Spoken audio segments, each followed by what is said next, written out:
మీరు ఏదో అయిపోయిందని చాలా బాధ అనిపించింది మాకు. అది ఈరోజు మా పిఆర్ఓ అంటున్నాడు, హరి అంటున్నాడు, రిపోర్ట్ ఇస్తున్నాడు, గాంధీ భవన్లో రిపోర్ట్ ఉంది. 6.5 కోట్ల మంది మహిళలు ఈరోజు తిరుగుతున్నారంటే ఇంకా 4 ఏళ్లలో ఎంతమంది మహిళలు ఈరోజు ఎంత హ్యాపీగా భారం లేకుండా ప్రయాణం ఒక యాదగిరిగుట్ట పోవచ్చు. తెలంగాణ బస్సు ఎక్కడ పోతే అక్కడ మహిళలు ఫ్రీయే కదా. కాబట్టి ఇది ఈ విషయాన్ని కూడా గమనించాలి.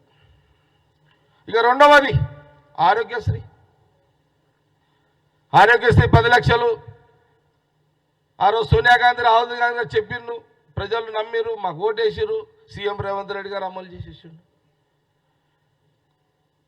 ఇప్పుడు అది కూడా 10 లక్షలు. ఇప్పుడు ఇండ్లు అమ్మాల్సిన అవసరం లేదు. ఒక భార్య ఒక భర్త, భార్య బాగాలేకపోతే భార్య, తమ్ముడు బాగాలేకపోతే అన్న, భార్య తల్లికి బాగాలేకపోతే కొడుకు, భర్తకు రాగలేకపోతే భార్య, భార్య బంగారం అమ్మాల్సిన అమ్మ లేదు, భర్త ఇల్లు గిరి పెట్టాల్సిన అమ్మ అవసరం లేదు.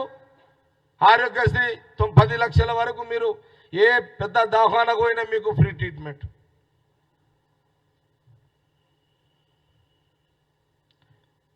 ఎందుకంటే మీకు ఫ్రీ ట్రీట్మెంట్ విలువ తెలియదు.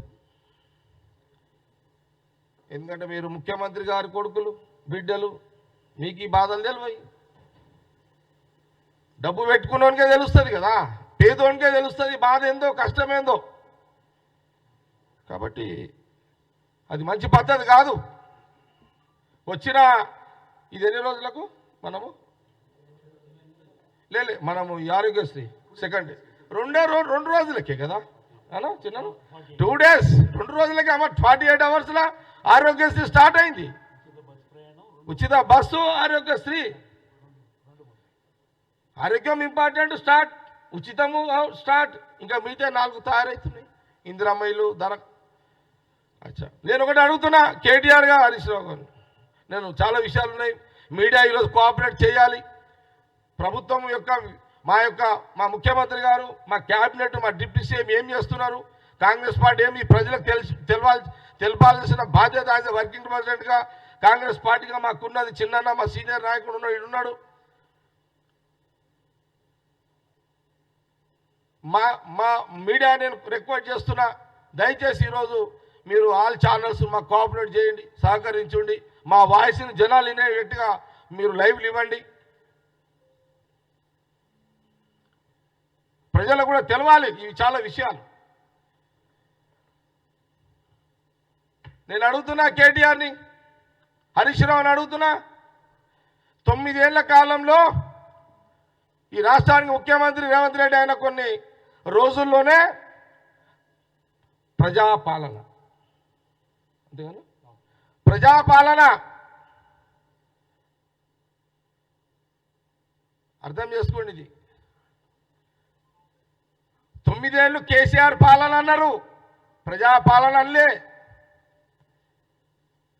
కాంగ్రెస్ వచ్చిన తర్వాత రేవంత్ రెడ్డి ముఖ్యమంత్రి అయిన రేవంత్ రెడ్డి పరిపాలన అల్లే, ప్రజా పరిపాలన అన్నాడు రేవంత్ రెడ్డి ముఖ్యమంత్రి గారు. ప్రజలారా గమనించండి, మీరు కేసీఆర్ పరిపాలన అనలే. ఈ జ్ఞానం కూడా మీకు లేదు. ఈ జ్ఞానం కూడా మీ నాయనకు లేదు, నీ కొడుకుకు లేదు, నీ మేనన్నుకు లేదు, నీ బిడ్డకు లేదు, నీ ఖాందానికే లేదు ఈ జ్ఞానం. ప్రజలు ఇచ్చిన పరిపాలన ప్రజలంటావా, నీ కుటుంబం అంటావా? ఈరోజు ఇందిరమ్మ ఇల్లు దరఖాస్తు ఇస్తున్నారు ప్రజలు ఊర్లల్లో. 2500 కోసం దరఖాస్తు ఇస్తున్నారు అన్న, రేషన్ కార్డు కోసం ఇస్తున్నారు. ఇవన్నీ